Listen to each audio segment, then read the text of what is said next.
Now friends, come to this particular question. So in this particular case, Mr. X, age is this. He is a citizen of South Africa. He comes to India for the first time on a visit of 250 days on October 10. So October 10 to 31st of March, number of days stays 173 days in India. However, it is already said in the question for 250 days, but the balance number of days will go in the next previous year. Okay, so he is in India for 173 days and he has come to India for the first time. That means before this particular year, he was never ever present in India. Okay, and he is a citizen of South Africa. Now, whether he is a person of Indian origin or not, whether he is a person of Indian origin or not, that is not given to me in this particular question. Okay, so I can either assume that whether he is a person of Indian origin or he is not a person of Indian, not a citizen of India, that is not given. In fact, it is given as citizen of South Africa. Even the citizenship of India is not given.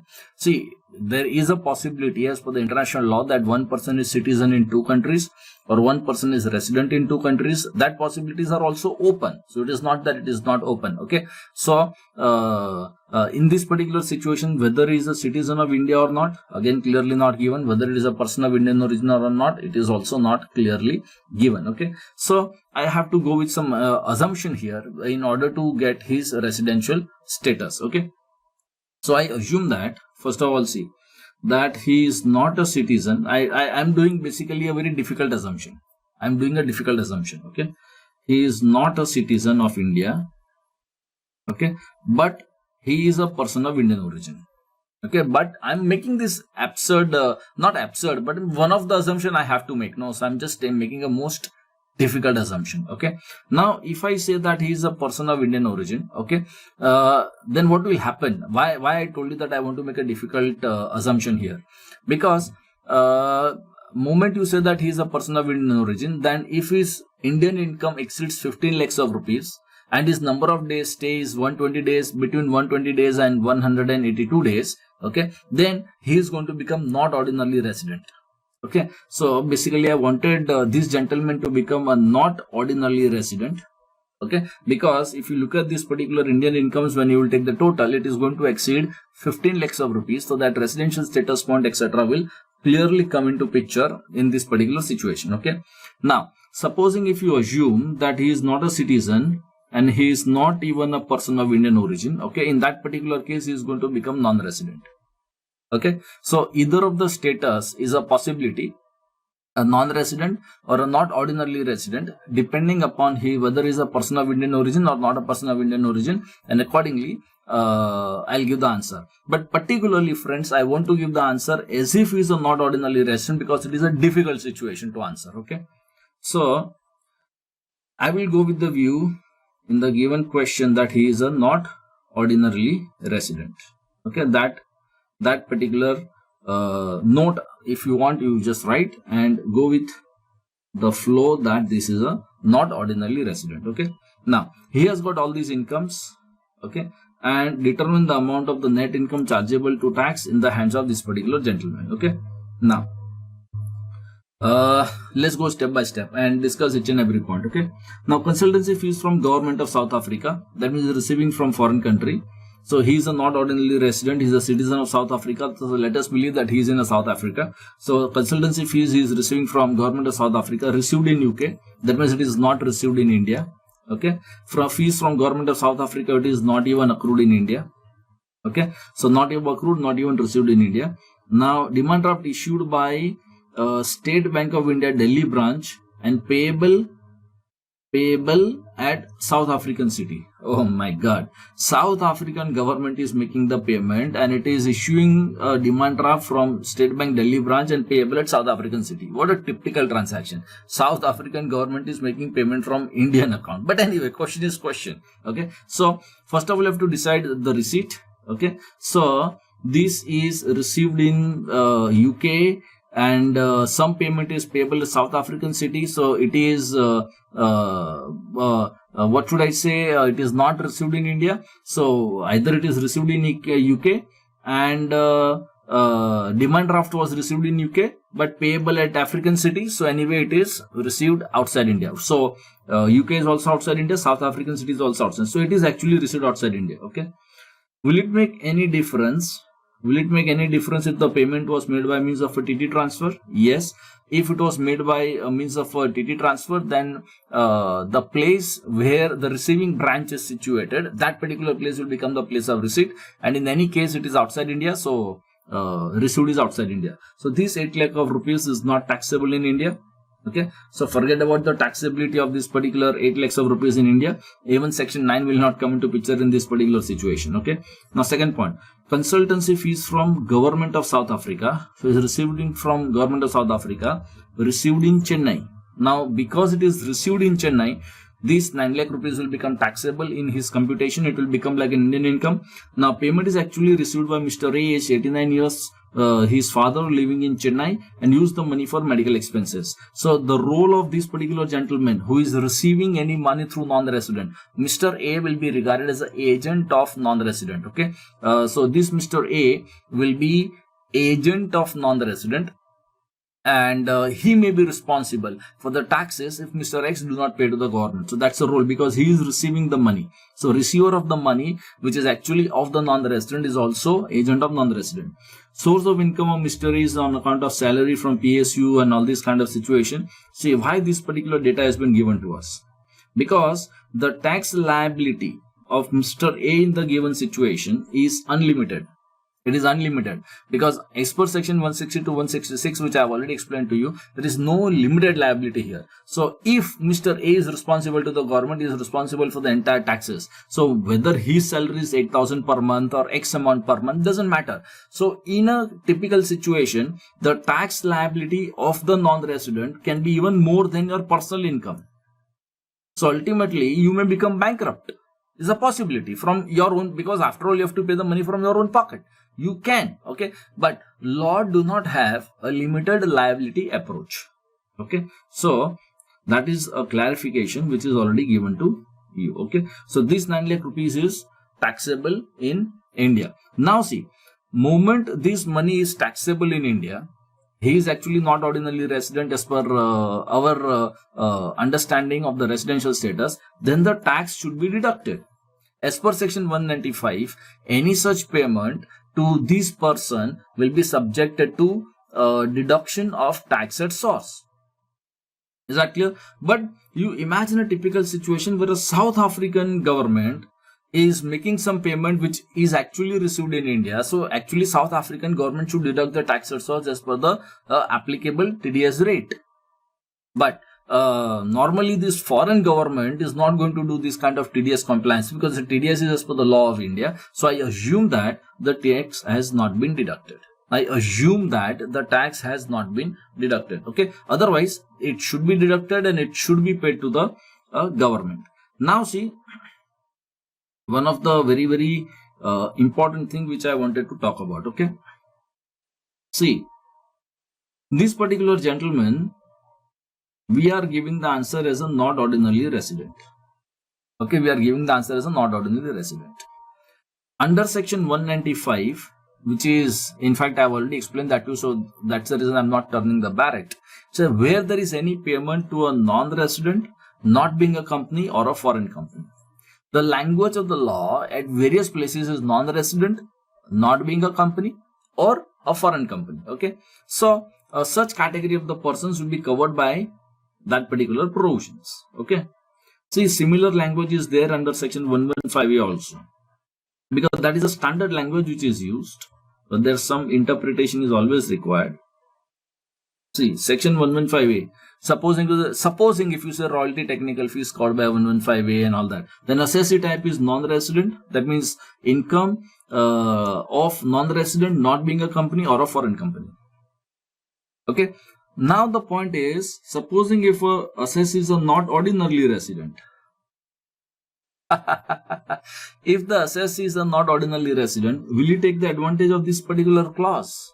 Because special rates of tax is generally advantageous provisions. This is very debatable. This is very, very debatable in the international taxation. So at many places, the law refers to certain provisions applicable to non-resident, not being a company, or to the foreign company, and this is a very, very standard phrase. Okay, and I have also told you that this particular foreign company can be resident or even a non-resident, because this section will be applicable irrespective of the residential status for the foreign company, because for the foreign company, whatever is the status, you are covered by the section. However, other than the corporate sector, it should be non-resident. But what if that individual is a not ordinarily resident? Now I'll tell you the opinion, but this is a very, very debatable opinion, that a not ordinarily resident will be covered by this particular provision. That means the taxation of non-resident in the international taxation will be same as not ordinarily resident, because in the international taxation, friends, none of the section categorically specify what will be the position with respect to not ordinarily resident. And as I told you that this is a debatable view, that means opposite view is very much possible, that if you are not ordinarily resident, then these sections and these benefits cannot be applied. But I'll go with the view that even not ordinarily resident will be covered by non-resident in the international taxation. Okay, so 195 TDS should have been done, but I assume that because it is a South African government making the payment, okay, so tax compliance has not been done. Okay, and anyway, because that's a South African government, it will not make that big difference to them. Okay, but 9 lakh rupees will be taxable in India, but I assume that tax is not deducted. Point number 3, technical fees from government of India. So technical fees from government of India always be deemed to occur as in India, so straight away taxable. Now anyway, government of India will do the TDS compliance, there is no doubt about it that. But I think that these gentlemen do not have a PAN number. Since he do not have a PAN number, section 206AA provisions will be applicable. Okay, read with rule number 37 BC. Okay, so I will say that applicable rate or 206AA rate, whichever is higher. Okay, so such higher rate of TDS will be applicable. And second point, normally the TDS should be plus applicable surcharge and plus applicable cess. Okay, but if it is done as per 206AA, then there are some judgments available which says that it is a flat rate. Okay, so plus applicable surcharge and cess should not be done with respect to 206AA rate. Okay, that is a view. Some of the courts have taken that particular view, but this is also a little bit a debatable view, because after all, it is a TDS with respect to a not ordinarily resident assessee. Okay, so point number 3, 10 lakhs taxable, TDS will be done as per 206AA, because there is no PAN, don't forget. Now, managerial fees from government of India. Anything which is managerial fees is basically technical fees, as I already told you, received in Chennai, wherever by whatever draft and all that. Actually, this is payable at New York. It is received outside India, but doesn't matter. It is deemed to occur as in India. So 11 lakhs is fully taxable. Point number 5. Technical fees from Y, a resident. So any money received from resident is also deemed to occur as in India. If it is already technical fees, it is already said that it is a technical fees. However, if it is in relation to a business outside India, then it will be an exception. Otherwise, it is always deemed to occur as in India. Fees is paid to him outside India. So he has received it outside India for providing technical services outside India. Services also is providing outside India, but it can be deemed to occur as in India. However, benefits of technical services utilized by Y for carrying on a business in India. Since it is in relation to a business in India, this will be taxable in India. The agreement for providing technical services approved by the government as per 115. So, section 115 provisions can be applicable, and accordingly only I am going to do the tax liability calculation. Okay, so 2 lakh rupees will become taxable. The tax should have been deducted, so TDS compliance should have been done, and don't forget that you don't have a PAN number, so such rate will be applicable. Now, point number 6, technical fees from Z, resident in India. Fees is paid to him outside India, that means he is receiving also providing technical services outside India. Services providing outside India. But the benefit of the technical services utilized by Z for carrying on business in Bhutan. So this is in relation to a business outside India. So it is not even accrued in India because services were rendered outside India, and it is not even deemed to accrue or arise in India because it was in relation to business also in Bhutan. So these 3 lakh rupees will not be chargeable to tax in India, and what is not chargeable to tax, TDS is not required also. Okay. Next point, payment for the use of content tapes for radio broadcast to be done in India from non-resident. Now this broadcast is to be done in India. This fees is paid to him outside India. Okay. Now since this particular broadcast is done in India, it is a part of the royalty definition, and it is a royalty technical fees. Okay, and therefore this 2,10,000 will be deemed to accrue as in India, although it is received by him outside India. This one of the point is there in the definition of your royalty also. I already explained that to you also. Point number 8, technical fees from B, a non-resident in India. B is non-resident from India. Fees is paid to resident Mr. Fernandez, a friend of Mr. X, in cash in British Virgin Islands. Now, because it is cash, now you have to be very careful. For providing technical services in Japan, services are provided in Japan. Okay. And however, benefit of technical utilized by B for carrying on business in Bhutan and Japan. So, in this particular case, it is received in cash, which is also outside India. So, received outside India. Secondly, this particular service is also provided in Japan. That means it is accrued also outside India. And it is in relation to business also in Bhutan and Japan. So it is deemed to accrue also outside India. That means it is not deemed to accrue or rise in India. Okay. So neither accrued in India, nor deemed to accrue or rise in India, and neither it is received in India. So these 2,10,000 will not be taxable in India. It will not be taxable in India. And accordingly, tax will not be required to be deducted in this particular situation.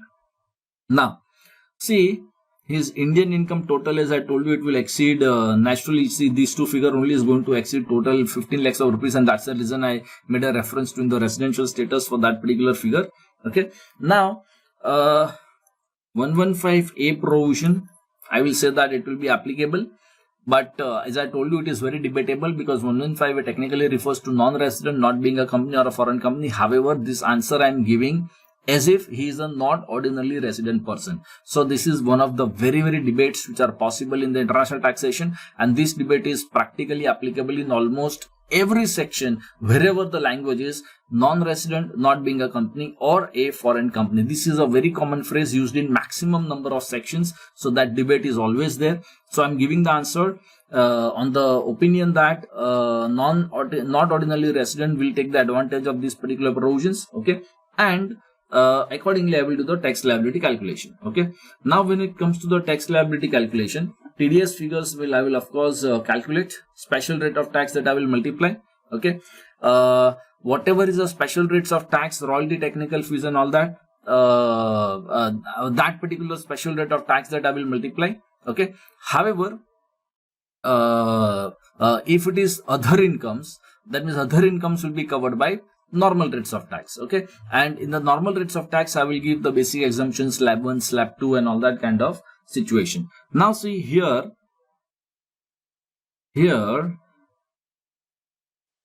one of the point which I want to bring to your notice.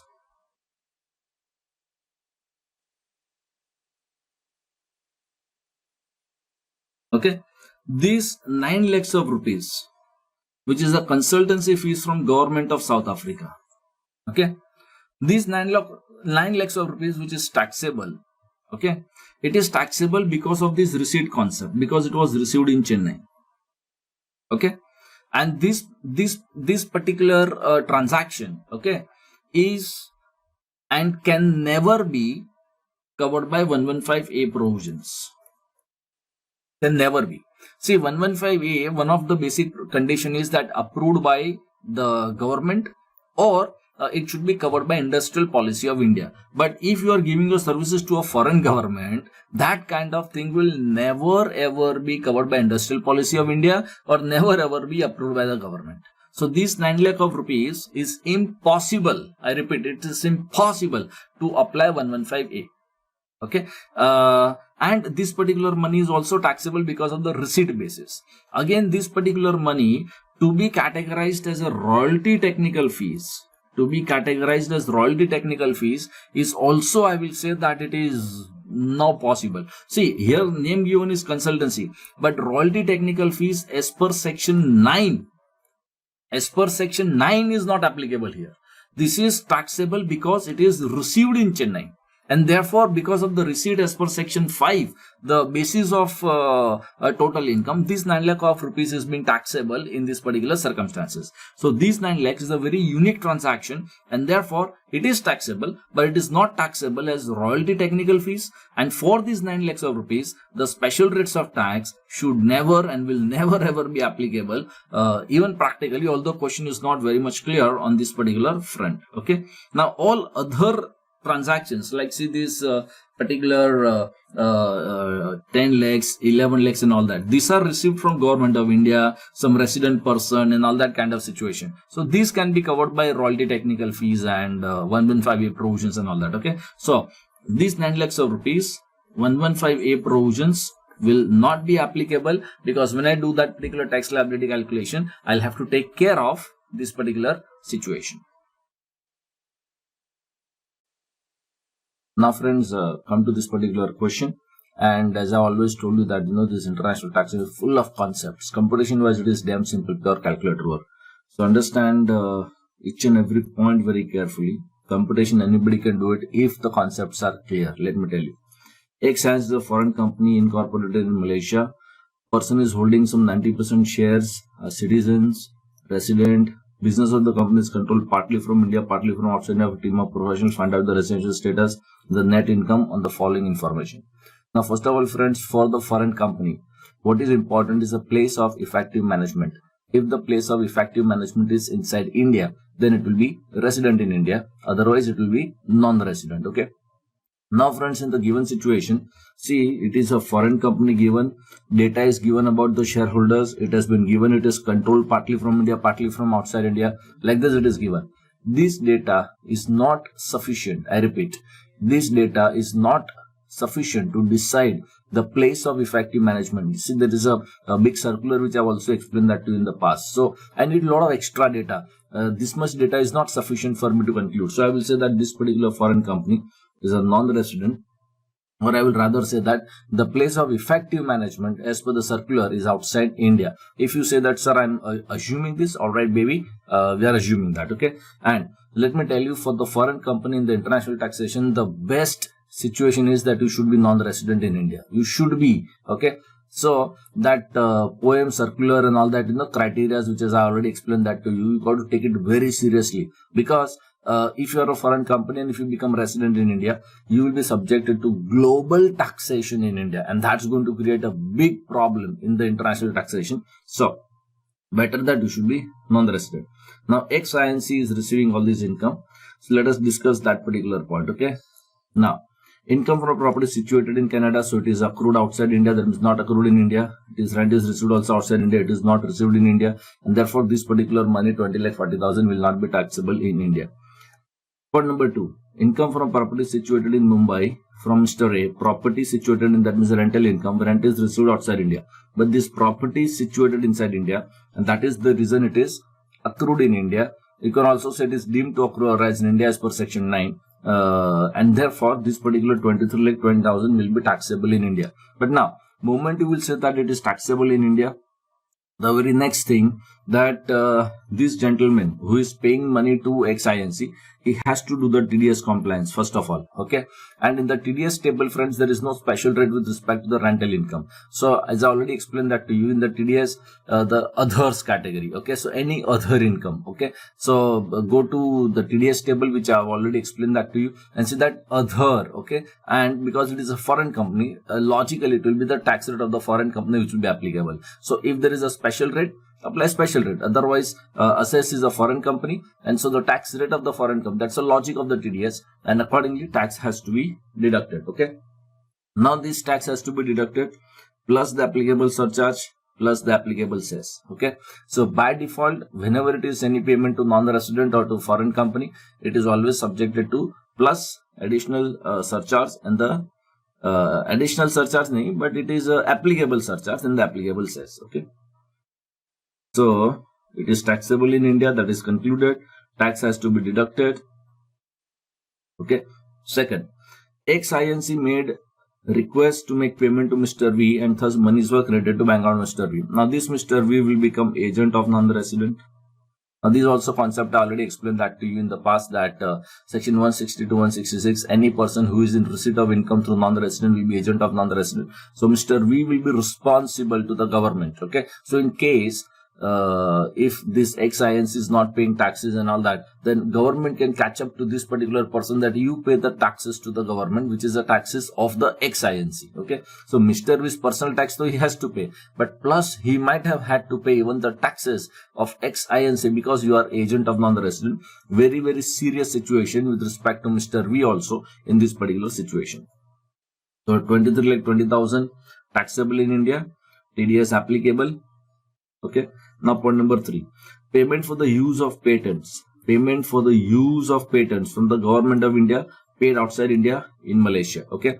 Now payment for the use of patents. It is already given that it is for the use of patents. Okay. So this transaction can be regarded as a royalty. Okay. Now moment you say that this is a royalty, it will be taxable in India. Okay. Now in all these situations, moment it is taxable in the tax has to be deducted in India. Now I think that in this particular question, whether he has got a PAN number or not, that data is not given to me. So I assume that this particular company has a PAN number. Because otherwise that 206 AA concept will come into picture if you don't have the PAN, which also I have explained to you in the previous questions. So it will be royalty technical fees. Okay. It will be taxable in India. And moment you say that it is taxable in the tax will have to be deducted. So tax has to be deducted. Okay. Now this will be royalty technical fees. I assume that 115 conditions. That means it is either a agreement is approved by the government or this particular transaction pertains to the industrial policy of India. Or it is covered by the industrial policy of India. So normally the TDS rate is 10%. Plus the applicable surcharge plus the applicable cess, because that is a special rate applicable. In the TDS table also will find the same special rate for the TDS purpose, and normally the tax rate also will be the same only. Okay, so by and large a TDS rate and the tax rate by and large will be the same wherever it is a special rate of tax which is applicable. Okay, now there are 2 points which are further to be explained to you here. This use of patents, 6 lakh rupees. Now there is some extra data given to you. Okay. Now, the payment for the use of patents also includes some payment for the transfer of patents, rupees 1 lakh. So it includes 1 lakh rupees is also for the transfer of patents. So even if it is for the transfer of the patents, listen very carefully, this will also categorized as a royalty. That means any payment with respect to the use of patents or even for the transfer of patents will be royalty as per the definition of the royalty. Okay. So and that's the reason I told you that this royalty definition is very, very important for students. You should just remember that very, very hardcore. 1 second, let me scroll. See subclause 6, royalty, explanation, transfer of all or any of the rights. So transfer of patents in respect of patents, invention, model, design, secret formula. Okay. And if there is any payments which is in relation to the use of patents, invention, model, design. Okay. So both the transaction, that 1 lakh rupees which is included in 6 lakhs rupees, so is also to be regarded as a royalty transaction. Okay. So that is one point. And this is very important because moment you say royalty, then 115 special rate of tax will come into picture. Okay. And that will be applicable. Now, the second point is, this particular royalty transaction, because it is from government of India paid outside India in the Malaysia, the company is in Malaysia. Okay. And the question has given you some extracts of India-Malaysia tax treaty with respect to the royalty. Now friends, in every tax treaty it is different from articles. Normally in the law when we say section numbers, here we say article numbers. Okay. Now the relevant extract has been given and we have to read that particular extract and find out that whether there is any DTAA rates applicable. So India and Malaysia has already got a tax treaty, and if there are any concessional rates as per DTAA, then domestic rate or the DTAA rate, whichever is more beneficial, has to be applied from the taxation point of view. Is a fundamental concept of international taxation. Okay. Now see, the royalties shall be charged 10%. That's a tax rate. Okay. And there will be a lot of description which will be given, which is the meaning of royalty. Just like we have a royalty definition. No. See, in the tax treaties also there will be definitions. So this is what is royalties, which will be covered by this particular clause. Definition, Indian definition is almost similar to the international definition. So no need to go into the details, but one time reading will be more than sufficient. Okay. So royalty tax rate is 10%. Okay. Similarly, the technical fees. Okay, technical services. Here also the tax rate is 10%. Okay, and fees for technical services definition for the payment of this and that and all that. Okay, so it is also 10%. Okay, but now what will be the fun here? So if you are covered by DTAA, then whatever the percentage is given, we have not to increase it by the element of the surcharge in the cess, because in the DTAAs normally there is no concept of surcharge in the cess. So when I say that apply domestic rate or the DTAA rate, whichever is more beneficial, in the given question, the DTAA rate will become more beneficial because it will not have surcharge in the cess element. See, domestic rate also with respect to royalty, the special rate is 10%. Okay, but even DTAA is also 10%, but DTAA will still be beneficial because that surcharge in the cess element will not come into picture. So what I will do is, the TDS will be domestic rate 10% plus surcharge in the cess, but DTAA rate will be just 10%. No additional surcharge in the cess. I'll have to take whichever is more beneficial. Okay. So the tax rate which I'll have to take is whichever is more beneficial. So I will take only 10% and I will not multiply with surcharge in the cess element. However, in the given case, applicable surcharge will not be there because amount is lower. However, applicable cess I will not multiply. Okay. So TDS also I will not multiply. And the same thing will come in the tax liability calculation, that even in the tax liability calculation for the 6 lakhs of rupees, I will say that I am going to multiply with DTAA rates and therefore I am not going to increase it by the element of the surcharge in the cess. Okay. Now, X-Science is a beneficiary of a private trust for it is in India. One of the trustees of the trust, Tushar Sahani, received payment from the government of India on behalf of X-INC and then forwarded the payment to X-INC. As per the agent of the non-resident, the definition which I explained that in section 160 to 166, if there is any trustees of the non-resident, I repeat, if there is any trustees of the non-resident, will also be regarded as agent of the non-resident. So this Mr. Tushar Sahani is also given in the question as a trustee of a trust, and the beneficiary of the trust is again a foreign company. So in that particular situation, Tushar Sahani will also be responsible. Moreover, Tushar Sahani has also received a payment from government of India. So Tushar Sahani is also in receipt of income through a non-resident. So again, he comes in the concept of agent of non-resident. So this gentleman, Mr. Tushar Sahani, will become agent of the non-resident, and therefore the government will have a remedy to recover the taxes from the Tushar Sahani in case if there is loss of revenue or if there is any defaults or something like that. As I already told you that tax recovery measures work parallel. That means TDS also goes parallel, normal advance tax payment goes parallel, agent of the non-resident also can go parallel.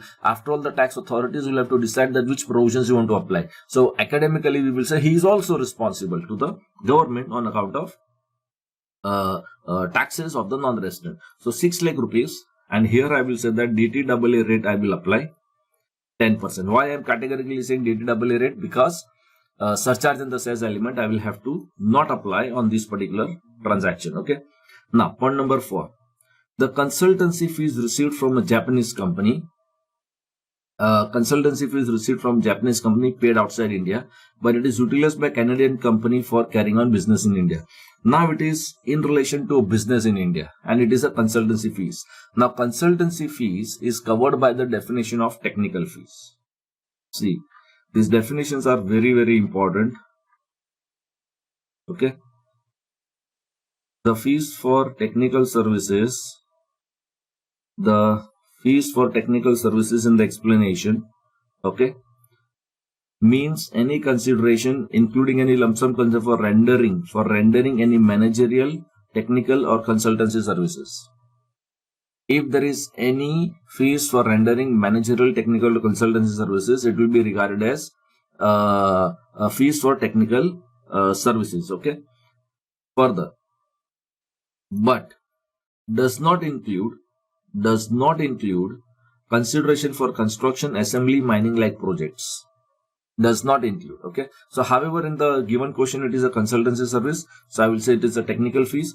Moment it is a technical fees, then it will be covered by section 9 concept, and you are receiving this money from a non-resident, but it is payable with respect to a business in India, any source of income in India.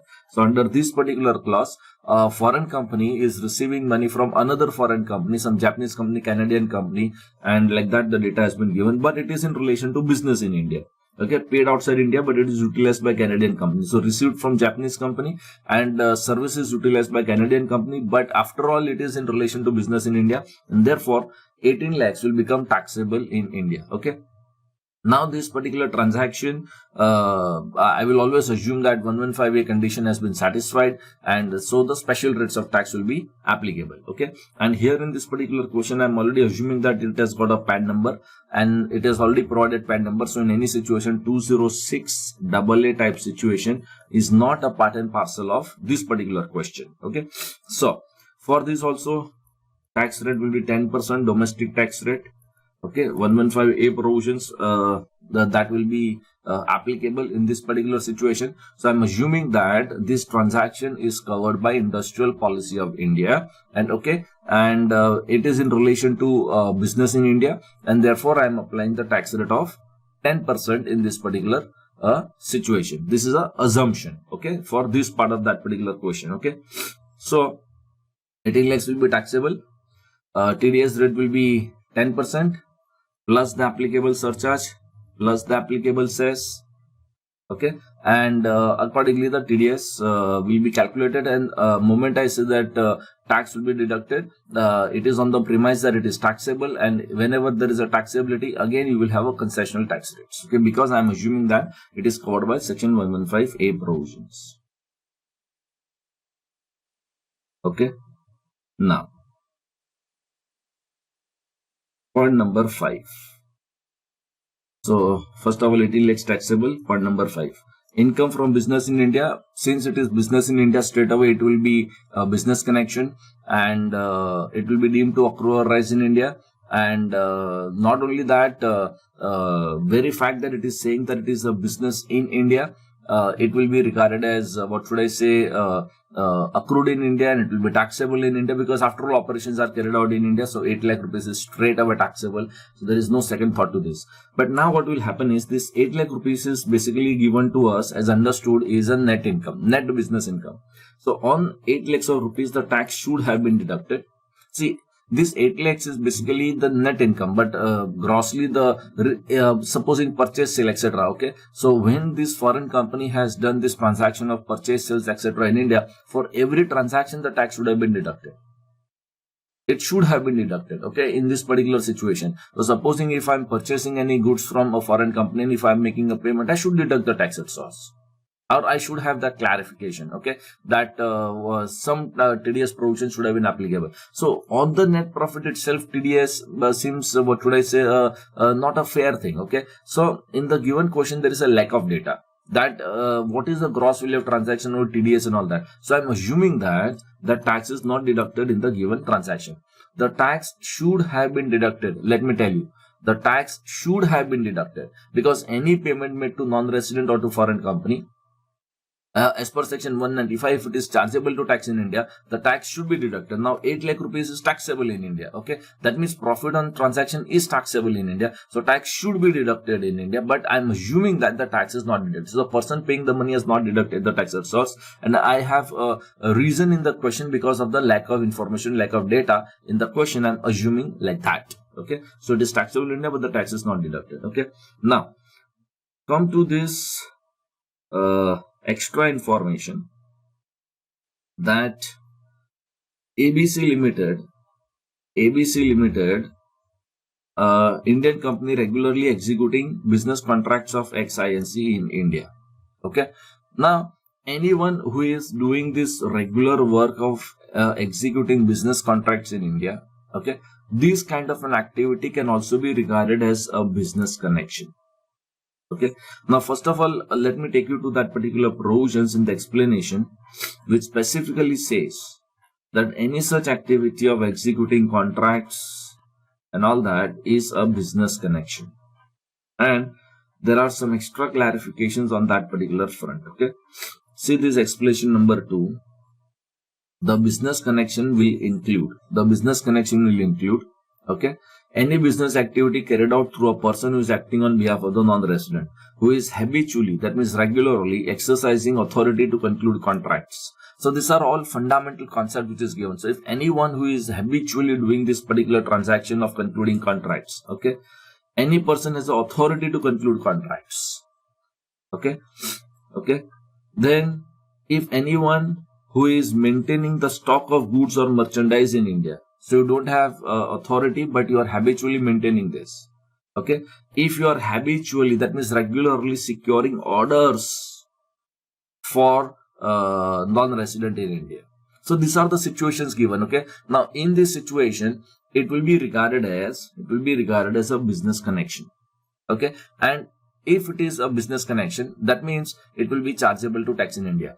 If there is any business connection as per section 160 to 163, it will be agent of the non-resident, because any person who has a business connection is the agent of the non-resident. And accordingly, the role of this ABC INC, okay, this ABC INC, because it is regularly executing the contract, okay, it will be said that there is a business connection. So ABC INC is the agent of the non-resident, and ABC INC can be responsible to the tax authorities for the taxes of the non-resident. Now keep that in mind, that wherever there is any non-resident's agent of for the non-resident, if there is any agent of non-resident, then the agent's liability to the tax law is not limited.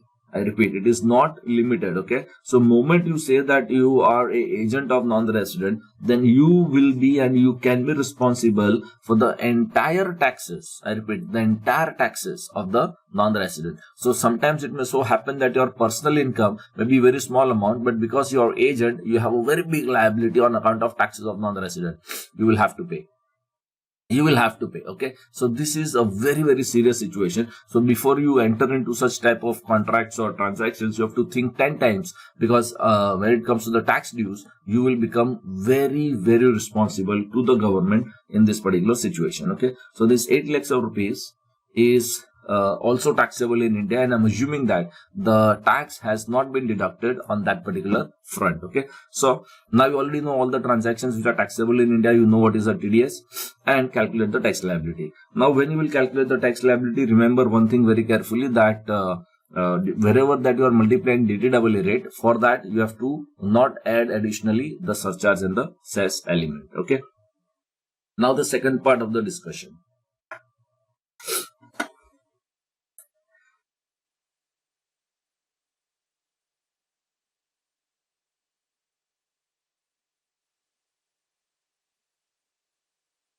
Now see the second part of the discussion. Will your answer be different, or what will be your answer if the consultancy from a Japanese company, that means this point number 4 transaction, is with respect to the construction or a mining activity in India? If it is with respect to, it is carrying on a business in India. If it is in relation to the construction or mining like activities in India, now this is a very, very conceptual point, and of course there will be a lot of debates, and these kind of points will be debatable also to an extent, but let me give you a very proper explanation and the clarification. And the secret lies in the definition.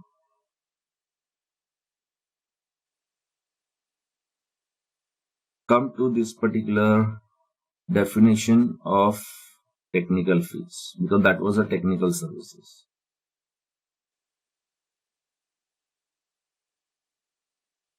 Now, see here in this particular situation, the fees for technical services does not include consideration for construction, assembly, mining like projects.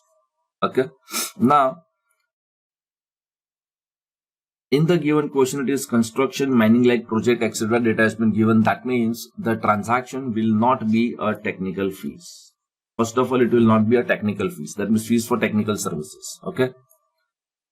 Once it is not a technical fees, as you have understood and you have concluded, then these provisions cannot be applicable, because section 9 is applicable for fees for technical services only if it is within the definition of fees for technical services. Is that very much clear? Okay. Moment you say that these particular provisions are not applicable, okay, in that particular case,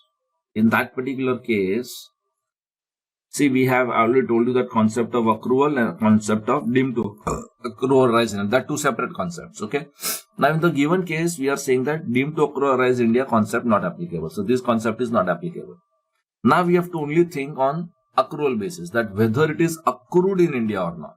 Okay. So now consultancy fees. Now you are in Malaysia. Assessee is basically foreign company in Malaysia, is receiving from Japanese company utilized by Canadian company. Now where you are utilizing is none of my concern in an accrual concept. See, for example, if I am giving you a haircut in Singapore, listen very carefully. If I am giving you a haircut in Singapore and then your hair is used in which cinema in which country, I don't know. I may be stitching garments in Singapore. I am selling garments, supposing in Singapore. Example, I am just selling. And thereafter, where on planet you go and use that garments is none of my concern. Okay. In other words, in an accrual concept, friends, the place where you have rendered the services is important. So probably these, whatever the fees has been, I have provided services probably in Malaysia. Okay, so I am not come to India to provide you these particular services. You have used it for a business in India. That is your problem. See, I give you some services. You use it somewhere else in the world. None of my concern. This is accrual concept. Okay, the deemed to accrue or rise in India is a different concept. Deemed to accrue or rise in India concept, what does it say? That we are not concerned with where we are providing the service. We are concerned with whether it is in relation to business in India. So this is a deemed to accrue or rise in India concept. So accrual concept is different. Deemed to accrue or rise in India concept is different. Now, moment you say that it is not a technical fees, that means deemed to accrue or rise concept do not apply. We have to apply only the accrual concept. And as per this particular data which is given to us, it is not accrued in India. It is not even received in India because it is paid outside India. So not even received in India. That means I can conclude that these 18 lakhs will not be taxable in India at all. Reason being that this is not accrued and this is not even a technical fees. So the whole secret is based on whether it is a technical fees or not. Have you understood what I am trying to say? Okay. And therefore, I will go with the view. However, this is a debatable, little bit a debatable view, but I will go with a very strong concept and I will say that this is not a technical fees. So it is not covered by section 9. So now I have to think only accrual concept.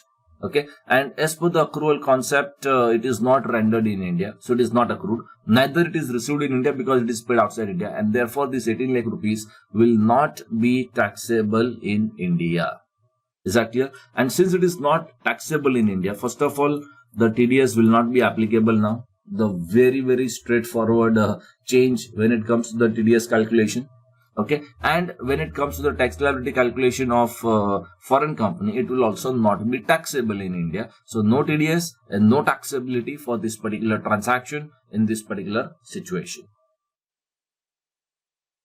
And that will be your end of the second part of the answer, because that is the only change which is possible in this particular circumstances. Now come to this particular question. Now see, in this particular question, friends, there is a supply of hardware, that means some computer electronic equipments. Together with that, software has been provided. Okay. So first of all, you understand that where there is a transaction of hardware and the software. Okay. And which software? It is a software to run that hardware. Okay. So it is not that independent software. So for example, if there is a modern plant and machinery which is computer driven, so for that the softwares and drivers and everything is required. So that particular software. Okay. So if the hardware and software together is given. Okay. So if from the foreign country, that is from Italy, companies incorporated in France, and from the Italy, that means from the foreign country only you are providing this particular hardware as well as software. That means the place of sale of this equipment, because hardware and software will be regarded as one transaction. Okay, because it is not that independent software. It is that software to run this particular hardware. It is one transaction. So the place of supply of these particular goods, okay, there is outside India. And when it is outside India, in the first situation, the net profit from the sale of hardware and the software, nothing will be taxable, okay, because it is neither accrued in India nor it is received in India, okay. So therefore, not a single penny will be chargeable to tax in India. Officer is saying that whatever is the value of the software embedded in the hardware is a royalty under 916. We'll say that now it cannot be, because hardware software is one integrated contract, one integrated transaction, cannot separate it out, okay, in the given circumstances, okay. Then second point, if only the software is made available to the customer, okay, if only the software is available, then it could be regarded as some sort of what should I say, service. I will not use the words royalty right now, but I will say some sort of a service transaction. And if there is any profit therefrom, then of course for the use of this particular software, it will be taxable, and the expense on that particular income is 2 lakhs. So 25 lakhs will become taxable in India, subject to 2 lakh rupees expenditure discussion that we have to do. But before that, I want you guys to understand one of the basic provision in royalty technical fees. See, the meaning of this particular royalty, okay, explanation 916, okay, see, 1 second, I think this provision, okay, provided that nothing contained in this clause shall apply. That means in this particular clause, that means this is a royalty technical fees transaction, nothing contained in this particular clause will apply, okay, where payment is made by a person in respect of a computer software supplied by the non-resident manufacturer along with the computer-based computer equipments, and of course under a scheme which is approved by this software control and all that, whatever. So nothing contained in this clause will apply where it is providing of computer software, okay, with the computer based equipments. So this is a perfect situation where the computer software is provided, but it is provided with computer based equipment, and therefore it will not be regarded as a royalty technical fees. These particular provisions will not be applicable, and therefore the income will not be taxable. But in the second situation, if only the software is provided, then it is a different situation altogether, okay.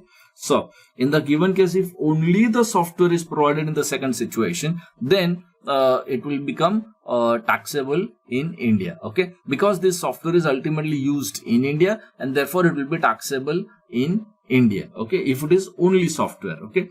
However, together with that, section 115A, that special rate of tax, there also one extra clarification is there, okay, and that is under clause 1A, in relation to the royalty referred to under clause 1B. Royalty referred to under clause 1B, if it is in relation to granting of copyrights with respect to a book or a computer software to a person resident in India. So copyright with respect to book or with respect to computer software, okay, these provisions, that means 115A, the special rate of tax provision will be applicable as if the words agreement is approved by the central government or relates to the industrial policy, okay, said clause has been omitted. That means this condition of approval by the government or covered by industrial policy, that particular words have been omitted, and accordingly the special rate of tax will be applicable in this particular situation, okay. And some other basic condition like computer software meaning and all that etc. is there, so that no need to go into the technical details. That means a special rate of tax with respect to only the computer software services will be applicable, and if this is applicable, then we already know that 25 lakhs will be taxable, but 2 lakh rupees which is expenditure to earn that particular income will not be eligible, okay. However, chapter 6 said deduction on its own merit is available with respect to 1B income. That time and again that I have already explained that to you. I think in the question we have contribution made to Prime Minister National Relief Fund 1 lakh of rupees. So this particular deduction will be permissible, and 115A provisions will be applicable in this particular situation, that is in the second situation. And third situation, there is no separate answer, but it is only a clarification that 80G deduction, okay. And accordingly 115A provisions computation is final. Now friends, come to this particular question. This is a very simple prototype question. See, in this particular case, agreement between S Limited, company incorporated in Korea, that means a foreign company, British Motors Limited, Indian company. Indian company is always resident in India, and if Indian company makes any payment of royalty technical fees, that means the resident person making the payment, that means non-resident person receiving from a resident person will always be deemed to accrue or arise in India, except if it is in relation to a business outside India. So there is a technical services given, so it is already deemed to accrue or rise in India, and it is in relation to business in India, setting up of a car plant in Gujarat, so it is in relation to business in India. Now only doubt coming because it is offshore and onshore. That means the services where you are rendering, okay, the place where you are giving the services, this is what it means. Okay, offshore, that means outside India. Onshore, that means inside India. Okay, offshore, that means outside India. Onshore, that means inside India. That means services place where you are rendering is outside, inside India. Okay, but if section 9 applicable, and in the given question it is applicable, the place where you render the services is not at all relevant. What is important is where is the plant situated.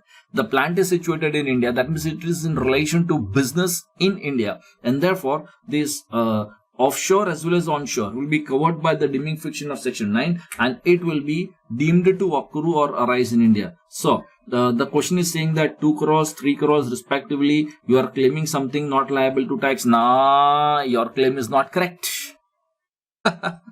Your claim is not correct. So it is taxable in India. Exactly similar type question. So, company incorporated in Australia entered into agreement with Limited, Indian company, for fertilizer plant in Odisha. Same to same type situation. Okay. Again, offshore and onshore. Okay. Same to same answer. That it will be taxable because it is as per section 9 deemed to accrue or arise in India. So, the place where you render the service is not important. What is important is whether it is in relation to a business in India. It is in relation to a business in India, and therefore it is deemed to accrue or arise in India. It is chargeable to tax in India. Here also, whatever that 1 crore, 1.5 crore is fully taxable, deemed to accrue or arise in India.